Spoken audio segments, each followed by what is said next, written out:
Subchapter 4.7. When Catherine awoke, the hot rain pelted down on her, and her hair hung close to her face, dripping. She propped herself up on one elbow, looked around, and saw the bodies of the guards and digs a short distance away, all dead. The only sound in the air was the falling rain. AC Ducey and Rick were gone. Odie, too. Nowhere to be seen. As she stared at the crumpled rooftop where AC Ducey had been, a voice came to her ear, faint and weak, barely perceptible over the rain. Baby. Baby. Catherine jumped to her feet. Maji! She ran around bodies and debris, her eyes on Maji toward the rear of the landing pad area. As she neared the girl, her heart fell. Maji lay on her back, her chest covered in blood, a darker red than a human's. She paid little attention to Shinpo's body to Maji's left. The mistress of sales appeared to have taken several hits to her abdomen and died a slow death. Catherine fell to her knees at Maji's side. Maji! Maji's eyes opened and blinked at the rain-filled sky. Baby! Baby is here, Maji. Catherine switched over to transmit mode. Killjoy to Angel 1, I have a medical evac emergency. Request immediate medievac now for one Dukisi female. Catherine was so focused on Maji that she was unaware of the landing crafts circling overhead. One swooped down and rested on one of the pads, the closest to Catherine and Maji. Catherine looked Maji over, her eyes wide, unsure what to do. She thought about CPR, but with Maji's chest wounds and her lack of knowledge of Dukisi anatomy, she was uncertain if such first aid would help the girl or make matters worse. So intent she was on Maji, Catherine was unaware of the four figures rushing up to her, one of them Agent Soto, the hands that grabbed her, arms pulled on her. She held her place by Maji's side and clung to the wounded girl. Maji, we're going to get you out of here. You're going to be okay. Catherine cut herself off, acutely startled at herself that she had unwittingly accessed her deception program. She stared at Maji, now speechless, afraid she would tell her another lie. Soto tugged on Catherine with great urgency. Catherine, we gotta get out of here. Hostiles are returning. Catherine barely noticed the gunfire. The airborne landing crafts had established a clockwise orbiting pattern above the rooftop, with their side guns blazing with suppressive fire on newly arriving enemies surging up the stairwells on the sides. But these were not house security guards, but battle-hardened Rusla Darshuk pirates, trained and eager to fight. Fortunately for the IPS agents, they held the high position over the pirates and could prevent them from overrunning the rooftop, at least for now. Maji looked up at the sky. Baby.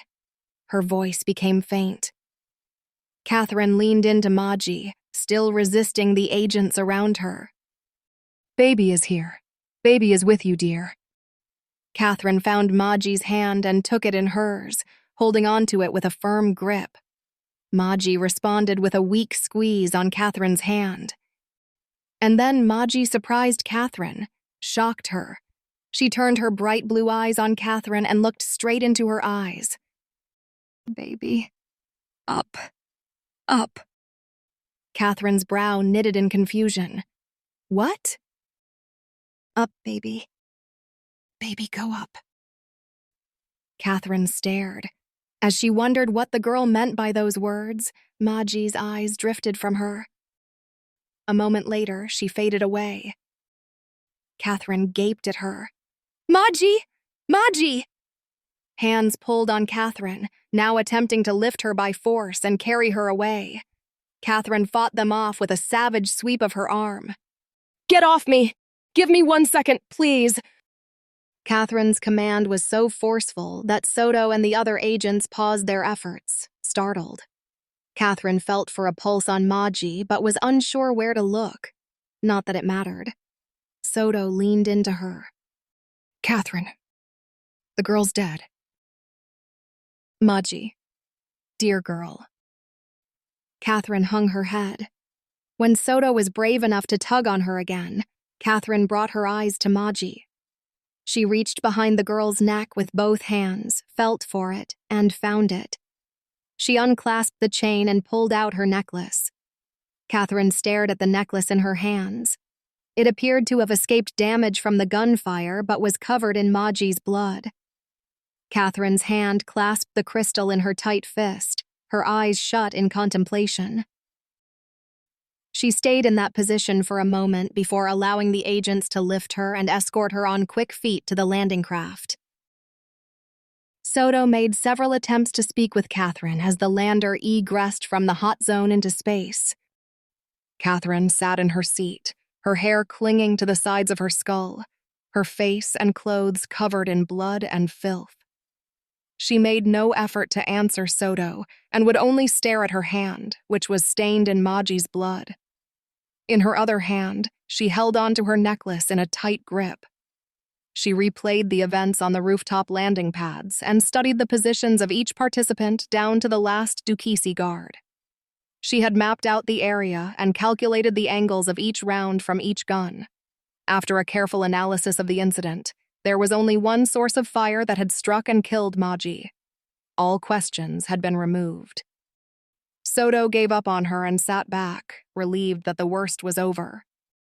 But Catherine worried him. This was not a typical android response to a traumatic event.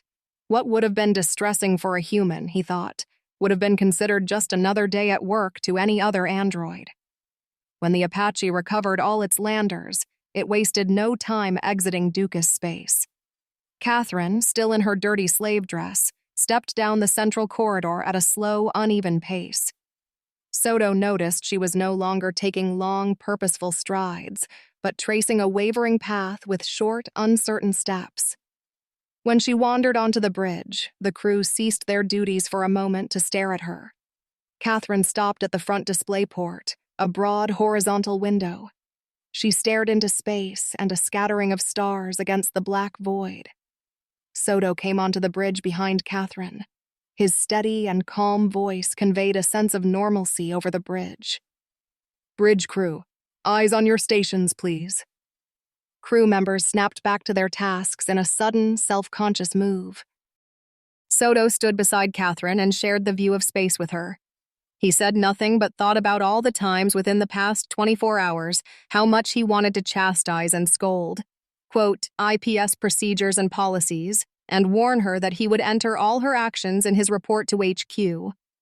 But now, seeing her in this condition, android or human, he could not bring himself to follow through on his early intent. He had seen Catherine with the dying Dukisi girl and knew the two had become close, which in itself seemed a miracle to him. When she spoke, Soto nearly jumped. "Agent Soto." Her voice was low, almost a mumble. "Yes, Catherine." "Were there any casualties among the agents?" "No, not one. On that, at least, we can be thankful."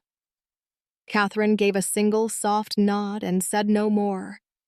After a few minutes, when Soto felt sure that Catherine had no more to say, he stepped back and headed back to the ready room to change out of his body armor. Catherine remained at the window for another hour. Her only movement was to drop her necklace in her pocket. As she stood there in absolute stillness, an incoming transmission to her internal receiver, heard only by Catherine, startled her. "Catherine, can you hear me?" She recognized the voice and responded in a silent reply. "Odie. Odie, where are you?" "I am with Mr. McCabe and QR. They allowed me use of the ship's transmitter to talk to you, as my own lacks the power. I know you have questions, Catherine." "Yes. Why, Odie?" "Allow me to explain. When we spoke in my workroom in the Master's house, you told me that if I went with you, I would come under new ownership. Perhaps IPS would own me." "Yes, and I thought that was acceptable to you. You even said so." "Yes, that's true. But later, when we were in the stadium complex, I made the observation that until you catch Rick, he is a free spirit." Catherine let out a sigh. "Do you realize what you have done? You have made yourself an accomplice of Rick McCabe, just like QR. I will be forced to capture you and turn you over to be scrapped. Yes, I have considered the risks. Then why did you do it? I don't understand.